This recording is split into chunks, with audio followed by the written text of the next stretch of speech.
Philippe Griot est tailleur de pierre à Cluny et va nous parler des outils traditionnels de façonnage des pierres et des marbres. Donc je lui laisse la parole. 20 minutes. Ah bah ça a diminué depuis tout à l'heure. Non, c'est pour que tu arrives à tenir dans le...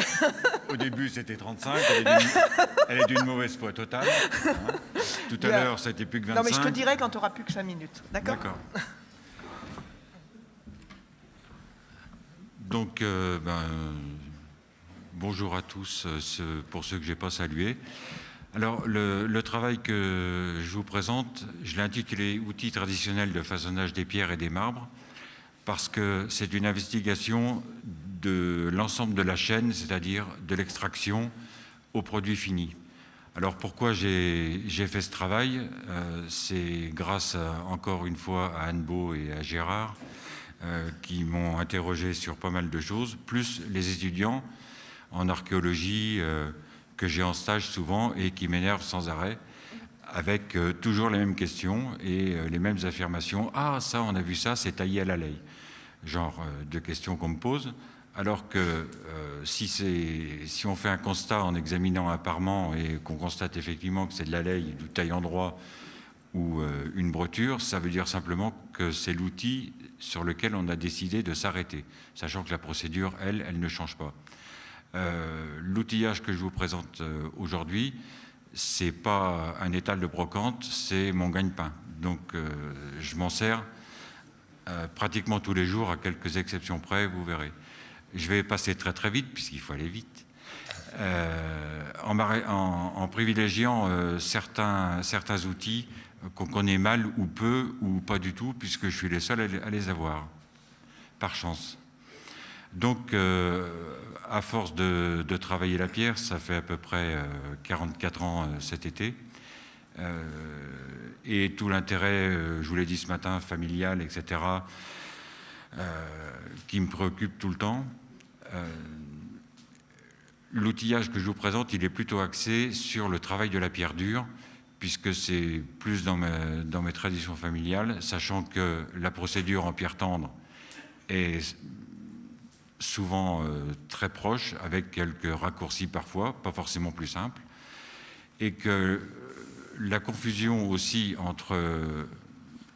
qu'on voit dans les livres, en parlant de la pierre et de la taille de pierre, c'est que la pierre tendre et la pierre dure sont souvent confondues, alors qu'il y a quand même des nuances notoires et très importantes, entre autres celle du temps. Et cette notion-là, j'y suis très attaché. Alors, mon exposé rapide comporte 4 chapitres. Le premier, c'est les 7 principes outils spécialisés que j'ai isolés en utilisant la classification de Leroy-Gourhan que vous connaissez tous, c'est-à-dire la percussion lancée, posée avec percuteur et posée sans percuteur. Et on verra aussi qu'on peut y trouver pas mal de nuances, sachant que chaque fois que c'est possible, je rattacherai d'autres outils qui ne sont pas des outils de taille de pierre, mais qui fonctionnent d'une façon identique. Ensuite, brièvement, les outils combinés et troisièmement, les outils particuliers à frappe verticale avec les problèmes que pose la boucharde et une petite aparté sur la pierre embryonnée et une petite expérience à propos du tour en fin de parcours, si j'ai le temps. Alors, les principes outils que j'ai isolés, en réfléchissant bien, mais je ne suis pas chercheur ni... le principe coin, le principe masse, le principe chasse, le principe pique et le principe taillant. Ensuite, on a 2 autres principes, mais qui font l'objet d'une procédure différente à partir de l'extraction. Le principe coin et les outils de pression sont des outils leviers qui ne fonctionnent pas par l'extrémité de l'outil, mais par les faces de l'outil. Donc, ils ont besoin souvent d'une emboîture, genre coin métallique, pince, etc. Les coins, qui sont des outils de percussion posés à percuteur aussi, avec percuteur de grande volée ou petite volée. Et les coins à levier, à manche en percussion posée avec percuteur. On verra ça en détail.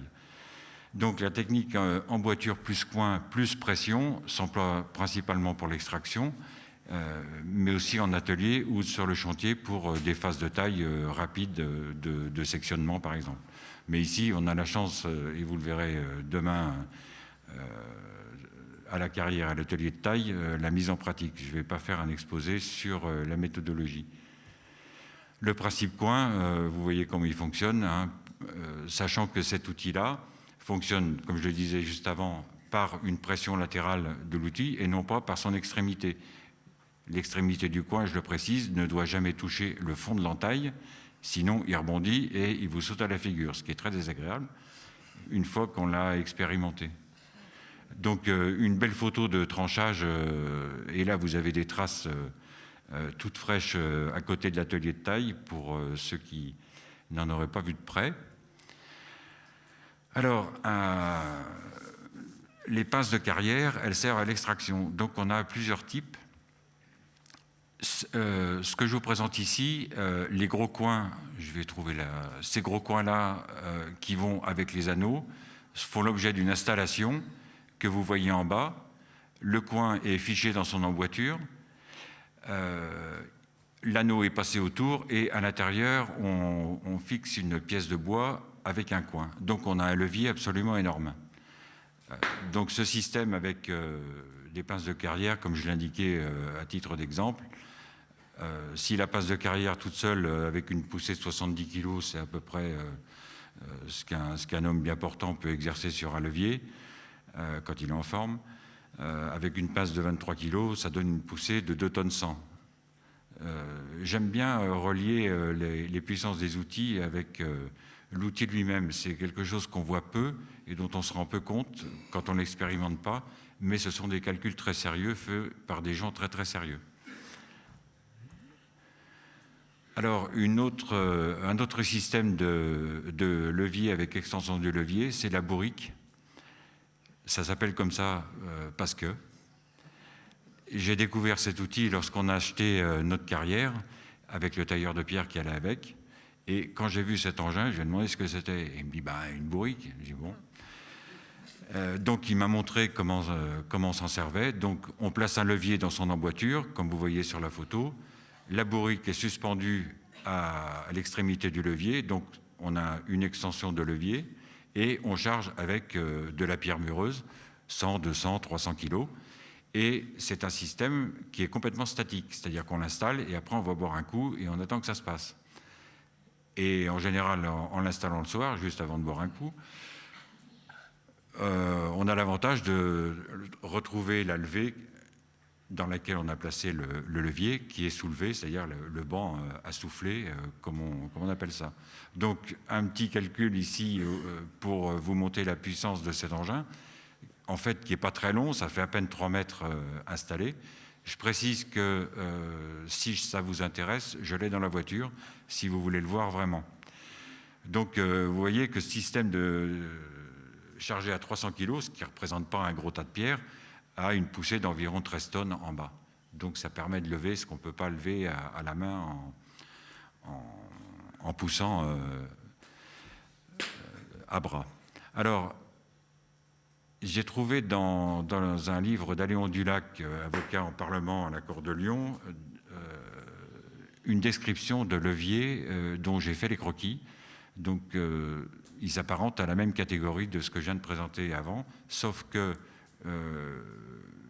les indications de poids qu'ils donnent pour les barres de pince et les installations montrent que c'est un système équivalent au fer d'âne, mais ce sont des systèmes qui font, contrairement à la bourrique, qui fonctionnent au moins en paire, c'est-à-dire qu'on place, vu de dessus, au moins 2 leviers et des bastins entre chargés de pierres. Donc vous voyez un petit peu ce que ça donne avec un levier de fer de 300 kg, ça c'est le poids qu'il donne. Chargé à 300 kg, on a 60 tonnes, multiplié par 2 ou par 3, ça permet de comprendre comment on peut lever des assises très très importantes. Ensuite, le principe masse. Bon, les masses, vous connaissez ça sans doute. Les masses de carrière qui servent à couper, à trancher hein, avec la partie bombée pour couper des dalles et la partie arrondie plus fine à trancher les blocs dans le sens des lits. Donc ça fait aussi partie des outils, comme on dit, qui calment les nerfs quand on s'en sert une journée pour l'extraction. Moins connue peut-être la masse-ligne, qui est une toute petite masse qui font entre 7 et 10 cm, emmanchée sur un manche de bois flexible, cornouillé en général, et avec un effet de fouet, on arrive à briser des cailloux assez importants, et ça servait à faire du concassage en fait. C'était une spécialité, au moins dans la région de Lyon, c'est-à-dire dans le bassin de Montalieu dont je vous parlais ce matin. Et la caillasse, qui était triée par catégorie de granulométrie, si je peux dire, était expédiée dans Lyon pour les empierrements des routes et des chemins, etc. Ensuite, vous avez les massettes avec toutes leurs formes et les maillets en bois. Je n'ai pas mis volontairement les massettes tronconiques dites portugaises parce que je ne m'en sers pas et je trouve que ce n'est pas très performant pour du gros œuvre. Ce que je voudrais dire aussi, c'est que l'outillage que je vous présente, ne sont que des exemples d'outils. C'est-à-dire que jusqu'à la mécanisation, on avait, donc comme dans le bassin de Montalieu, pour y revenir, un taillandier pour 3 tailleurs de pierre, et puis dans les ateliers locaux, souvent le tailleur de pierre forgeait ses outils, où il y avait un taillandier local. Je veux dire par là que l'outil est une forme vivante qui s'est figée ensuite avec la mécanisation, l'industrialisation, où maintenant on a des outils standardisés. Donc dans les ateliers, maintenant on retrouve les mêmes outils, de merde d'ailleurs, pardon, j'ai dit un gros mot, mais ça s'appelle comme ça. Et oui, et ces outils-là sont devenus du consommable. Et donc l'intérêt d'avoir des outils anciens, c'est de pouvoir faire du beau boulot avec, et on les conserve. Donc pour les préserver, vu le problème de la forge, on est obligé aussi de se servir maintenant d'outils modernes. Là, c'est un exemple du principe chasse, qui lui se décline en percussion posée avec percuteur, sous la forme du têtu, qu'on verra après, ou sous la forme du chasse-masse, c'est-à-dire qu'on a une sorte de chasse emmanchée avec un long manche qu'on tient à 2 mains, et une frappe à la masse, qui est aussi un outil de volet, mais c'est un travail ici à 4 mains. Donc, pour les mêmes effets, mais avec des plus gros volumes et des frappes plus puissantes. Bon, ça, ce sont les chasses, les différentes formes de chasse et différentes formes de têtu. Là, il y en a aussi de tous les poids. Les plus gros, évidemment, sont en carrière pour les carissages. Et les plus petits, des têtus d'atelier qui font l'intermédiaire entre la chasse, parce que on a opéré sur des parements où la chasse, ça ferait taper comme un sourd, alors qu'avec un têtu, ça va beaucoup plus vite et beaucoup plus fort. Ensuite, le principe pic, où là, on a affaire qu'à une pointe active et non plus une arête.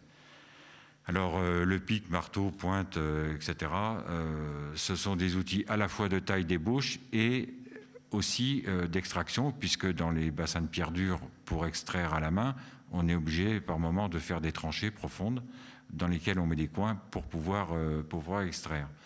Donc encore une petite idée de rentabilité de l'outil. Pour un poids moyen, ce sont les miens, mais il n'y a pas que cela, je le répète. La série, là, j'ai fait la moyenne, ils font à peu près 4,2 kg. Lorsqu'on l'élève à 50 cm de haut pour travailler, on a un effet d'impact sur la pointe qui est de 500 kg. Donc ça permet de faire des éclats dans la pierre dure, vous le comprenez. Donc équarrir un bloc, ça implique 3 principes, masse, pic et chasse. Et donc toujours dans la même idée de la procédure, tout est en fait un rapport d'échelle entre l'outil utilisé, la puissance qu'on lui imprime et la dimension à laquelle on travaille sur le bloc. C'est-à-dire qu'avec un tout petit bloc pour faire un petit voussoir, on ne va pas tailler avec une énorme masse. Bon, ça paraît logique, encore faut-il le dire. Principe pic, toujours les broches, pointe roll, percussion posée avec percuteur en petite ou moyenne volée, c'est-à-dire que des petites broches fines pour faire une approche d'ébauche, on tape avec des petites massettes, et pour faire de la bûche importante, on va avoir des très grandes broches qui vont permettre aussi de travailler debout ou assis parfois, mais avec des massettes plus puissantes. Le principe taillant, lui, est issu d'une lame droite. Alors, il se décline avec les layes ou taillant droit, les polkas avec les tranchants inversés, les mortaisoirs où on a un petit tranchant genre bédane, mais pour faire des saignées importantes, et aussi les scouds pour faire de l'extraction. Donc là, encore une fois, pour moyen de l'outil, pour les taillants droits que je vous présente, c'est 2 kg. Levé à 50 cm, on a une force d'impact de 20 kg environ sur 10 mm², ce qui permet aussi d'enlever de la pierre. Alors, plus la pierre est tendre, moins on tape fort, mais le même outil peut produire une série d'impacts très différents. Et on en parle souvent avec les étudiants en archéologie, parce qu'on dit « Ah ben là, on a utilisé une très grosse laye ou une très grosse broture », alors que lorsqu'on fait de l'expérimentation, on s'aperçoit qu'avec une grosse laye, on peut faire des choses extrêmement fines, à condition d'avoir respecté la procédure. C'est-à-dire qu'on ne va pas taper comme un sourd sur une partie délicate, ni caresser la pierre avec un gros outil pour enlever de la matière. Donc, on peut arriver à des choses, mais toujours d'une façon progressive. Toujours dans le même principe, toute la gamme des ciseaux divers et variés. Les ciseaux avec manche-bois, évidemment, c'est plus propice à la pierre dure, avec des tranchants plus larges, et les ciseaux un petit peu plus spécialisés pour les entailles, par exemple, comme les bédanes. Toujours sur le principe taillant, où on part d'une lame forgée qu'on laisse droite ou dans laquelle on va faire des dents, on a là toute la série des marteaux rustiques, grains d'orge, brotures. Donc ce sont des outils de petite et moyenne volée. Plus les dents sont petites, plus la volée est faible. Si on fait de la grande volée sur du brut, on va y laisser des dents. Par contre, avec celui-ci, qui est vraiment un outil de bourrin pour pierre dure, j'ai encore dit un truc, mais c'est pas grave, on fait pas mal d'effets sur de la pierre et vite. Il y a toujours cette notion de temps, rapport entre l'outil, la force et l'impact qui est important à prendre en compte. Et puis les brotures avec les dents plates, avec des espacements variés, où là, entre ces deux gammes d'outils, on peut avoir de très grosses confusions dans la lecture de parements anciens, parce qu'entre une broture neuve et un rustique usé, la différence n'est pas toujours évidente à faire, surtout avec l'usure du temps. La déclinaison de ces outils en percussion posée avec percuteur, on a les gradines avec les dents plates ou à grains d'orge. Donc j'ai à nouveau noté qu'à poids égal à distance de frappe identique, les outils à dents ont une force d'impact supérieure au tranchant droit, puisque la force est concentrée sur moins de surface. Donc ça impose aussi le problème de la lecture des traces, comme je vous le disais, entre les outils pointus, neufs, usés et qui deviennent plus ou moins plats. Voilà des particularités régionales d'outils qu'on vient de voir. Vous avez ce ciseau large qui s'appelle la charrue, qui est utilisé pas mal dans les Vosges, par exemple, pour le grès. Aussi en Belgique, pour la taille de la pierre et du marbre. Ça, c'est une façon de rustique avec des dents qui permettent un réglage, c'est-à-dire qu'on arrive dans une ébauche, non seulement à éliminer de la matière, mais à éliminer de la matière avec une forme. Donc on peut avoir en quelque sorte un poncif avec du réglage.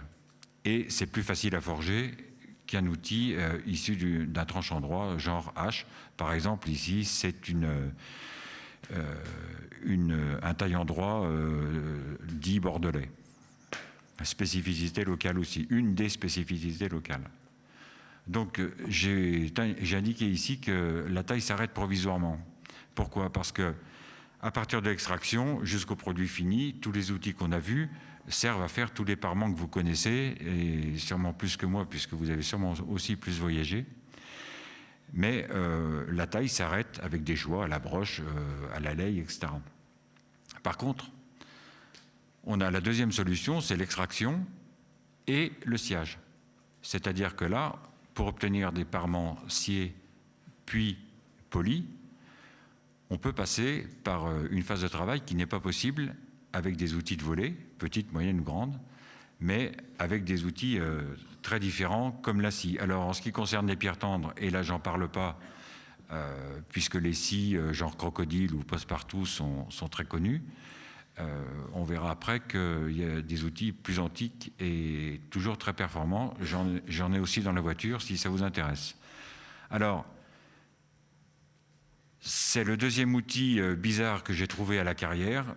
J'ai vu cet engin, j'ai dit à quoi ça sert? Il me dit c'est un racloir. Bon, j'ai dit vous me montrez maintenant. Donc sur une surface layée, brettelée ou bouchardée, le racloir qui est tenu dans cette position de travail, là c'est Albert Dufour, l'ancien propriétaire de la carrière, qui nous a montré comment on s'en servait. Donc ça permet une surface ébauché, préparatoire au polissage ou à un égrésage sur les surfaces taillées finement. Évidemment, on ne va pas passer ça sur un rocher. L'autre solution, c'est le Kleenex, mais c'est plus long. Mais ça marche aussi. Donc, percussion posée sans percuteur. On a une action linéaire poussée, tenue à deux mains, comme le chemin de fer au 19e et qu'on utilise toujours. Ensuite, percussion posée sans percuteur, principe racloir, on a tous les systèmes de RIP avec des formes droites arrondies qui permettent aussi l'ébauche, mais là sur des surfaces plus fines, c'est-à-dire toujours pour faire le passage entre ce qui est taillé et ce qui est destiné à être poli. Donc c'est encore une série d'outils intermédiaires, on verra après. Et puis les guillaumes qui sont probablement l'ancêtre des chemins de fer, qui sont plus spécialisés sur les pierres tendres et mi-dures. Donc c'est à la fois, c'est entre le principe du rabot et du chemin de fer, avec une lame devant qui attaque et une derrière qui, en quelque sorte, finit le travail. Alors on a des dimensions différentes et des formes de fer profilées, ce qui indique quand même une orientation plus spécialisée pour la pierre tendre. Donc tous ces outils-là ont une action multidirectionnelle, c'est-à-dire que c'est linéaire, toujours linéaire poussé, mais on peut aller dans tous les sens. En suivant une modénature qui est ébauchée au ciseau, on peut travailler dans tous les sens, ce qui est préférable d'ailleurs pour avoir une surface égalisée et régulière. Dans le même ordre d'idées, dans les outils à percussion posée sans percussion, il y a tous les moyens de rodage pour dresser des surfaces. Donc ici, vous voyez, c'est un échantillon que j'ai fait pour là, et pour le document que j'ai rédigé. C'est une surface sciée, on voit les traces de disques que j'ai passé à la craie pour que ce soit bien lisible à la photo. Et ici, ce que ça donne sur de l'abrasif. Et puis ici, j'ai retourné au bout d'un certain temps après avoir frotté, donc on voit disparaître les traces, et lorsque toutes les traces ont disparu, on a une surface qui est parfaitement rodée. Donc ça marche aussi avec deux blocs entre eux, sur des petites surfaces ou des très grandes surfaces. Donc là, on a un mouvement poussé, tiré, rotatif ou linéaire, donc multidirectionnel. Aussi un usage de poncif, dans le sens où... plus que 5 minutes. Bon. Non mais ça c'est de ta faute de toute façon. Avec des pierres ponces ou des grès qu'on met en forme grossièrement taillées pour pouvoir usiner avec de l'eau des formes. Et puis on a la galère qui est une grosse masse de pierre ou une caisse chargée dans laquelle on fait couler de l'abrasif, de la même manière qu'on alimente du grain dans un moulin avec de l'eau, et on est à deux face à face, c'est pour ça que ça s'appelle la galère, et c'est assez pénible. Donc ici, un exemple pour vous montrer que à partir d'un bloc pour tailler des formes complexes avec tous les outils qu'on a vus avant et pour une finition polie, on a là toute la gamme de ce qu'on vient de voir. Ça, c'est un bandeau Régence que j'ai fait en copie en marbre rose. Et pour la petite histoire, entre la taille et le polissage, il faut doubler le temps. Bon, les scies à dents, hein, pour pierre tendre, passe-partout, travail à 2 ou travail à 1. Et puis, je vais certainement m'arrêter là-dessus, les scies traditionnels avant la mécanisation, c'est-à-dire qu'on a un châssis avec une lame droite sans dents, un abrasif et l'oreille pour travailler. Alors on a les modèles, on a les grands modèles qui sont suspendus, puisque en fait on n'a pas besoin de poids pour travailler, c'est simplement un phénomène d'usure. Et la version expérimentale que j'ai utilisée, simplement en retournant la lame d'une scie de menuisier, et ça permet de couper du marbre avec un abrasif efficace. Donc là, on a un vecteur, un abrasif, de l'eau et le son, comme je vous le disais, puisque c'est à l'oreille qu'on peut apprécier le moment où il faut rajouter de l'eau et de l'abrasif, puisque ça grogne pas de la même façon. Je peux vous le faire essayer, je l'ai dans la voiture. Donc là, j'ai pas résisté au plaisir de vous montrer la restitution de Jacques Saigne. L'équivalent dans l'encyclopédie Diderot, ça c'est l'ancêtre des machines modernes qu'on a. C'est simplement la mécanique, enfin l'usage du fer et de l'acier qui change. Une version d'une scie individuelle, hein, aussi suspendue, et puis les plus petites. Donc on a des renseignements sur l'iconographie assez importants pour affirmer que dans le temps, voilà encore quelques images, ça c'est modèle de scie en Toscane. Donc vous voyez que l'installation est quelque chose de très sommaire. En fait, ce qui compte, c'est la lame droite. Alors on a des ouvrages du 19e, genre Morisot, Rondelet, qui permettent de savoir au début du 19e combien de temps mettait un scieur, puisque c'était aussi un métier à part entière. Scieur, polisseur, etc. Ce sont à cette époque-là des métiers à part entière, avec les temps de travail. Donc là, c'est un petit résumé, extraction d'un côté, équarrissage, taille, polissage, taille, équarrissage. Et puis de l'autre côté, sciage, taille, polissage, voire du sciage encore après, du polissage, etc.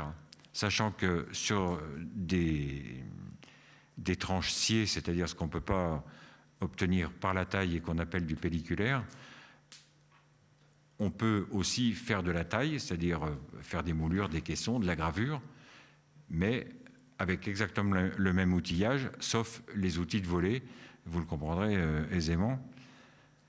Et je vais terminer là-dessus, parce que tous les processus sont réversibles. Leur emploi, dont on a bien vu l'utilité et la récurrence, et pour moi, une pierre est une carrière en soi.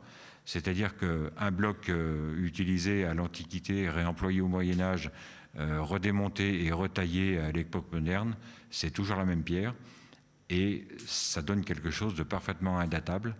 Et je trouve que ce mystère-là est plutôt sympa pour un tailleur de pierre. Donc moi, ça m'amuse beaucoup. Ça, c'est les outils perforants. Je vous aurais ici vous montrer celui-ci en dernier. Ça, ce sont des baramines. Et les baramines ne sont pas des pinces. On est obligé de le préciser tout le temps. Les baramines servent à faire des trous pour placer de l'explosif ou des coins éclateurs. Donc, vous voyez les têtes, elles se déclinent de deux façons aussi. Individuelles en percussion lancée, c'est-à-dire qu'on laisse retomber l'engin et en le tournant chaque fois d'un cinquième de tour à peu près. Après, avec le préalable d'un avant-trou pour cerner l'impact, tout du moins au début. Et puis la deuxième version plus courte, où c'est un travail à deux. Il y en a un qui est à genoux avec la petite baramine et un qui est debout avec une masse de grande volée. Donc vous comprenez qu'il faut une bonne coordination et pas trop de vin blanc. La même version en percussion posée avec percuteur pour faire des trous. J'ai fait ça quand j'étais petit dans les cimetières pour placer des trous de goujon. Donc un trou de 10 cm, c'est une matinée, comme ça on est tranquille. Les outils combinés, vous les connaissez. C'est plus par commodité et je vais quand même insister là-dessus. On a parlé des outils de volet, de grandes volées, de petites volées.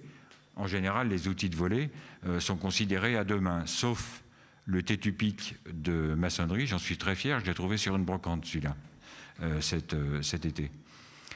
On le tient d'une main, on tient la pierre de l'autre. Donc, un côté, vous avez tétu, de l'autre côté, vous avez pic. Et c'est un outil aussi lourd que l'outil de volet, mais il se tient d'une main. Ici, c'est un outil, la martelette de l'avier ou l'osier, qui s'apparente à la fois à la polka. Là, on a façon ciseau, et ici, vous avez façon chasse. Ça permet de façonner les champs et les pourtours des laves. Même principe ici pour le marteau de couvreur, hein, avec des petites variantes. Bon, on ne parle pas des bouchardes, tu m'arrêtes? Si, je vais quand même dire un mot sur la boucharde. Parce qu'elle pose pas mal de problèmes. Elle est attestée au XVIIe, sûr. On la trouve dans l'encyclopédie Diderot, dans l'outillage de sculpteur. Elle s'appelle marteline, elle a 4 dents, 16 dents, 4 x 4. Mais voilà le nom dont on cherchait, je ne sais pas où il est. On en parlait à midi. C'est un article de Muriel Genzer qui parle de la boutique à la fin du Moyen-Âge à l'église abbatiale de Saint-Claude. Et puis l'exemple aussi de Six Fers à cheval, avec des colonnes bouchardées, entre autres, qui pose pas mal de questions sur la création de cet outil. Ceci dit, et je vais terminer là-dessus ce coup-là, la boucharde, c'est un outil impersonnel, quasiment mécanique. Lorsqu'on sait boucharder, on obtient un parement régulier, mais on ne peut pas reconnaître la main, contrairement à tous les autres outils que je vous ai présentés. Les stages que j'organise, il y a des stagiaires par ici qui ne me contrediront pas. Si on fait 10 voussoirs à 10, on a 10 mains différentes avec les mêmes outils. La boucharde, non. Et c'est le seul outil aussi avec lequel on tape verticalement sur la pierre, d'où les soucis qui ont été mis en évidence. Bon, je ne vous montrerai pas le tour comme ça. Je vous remercie de votre attention.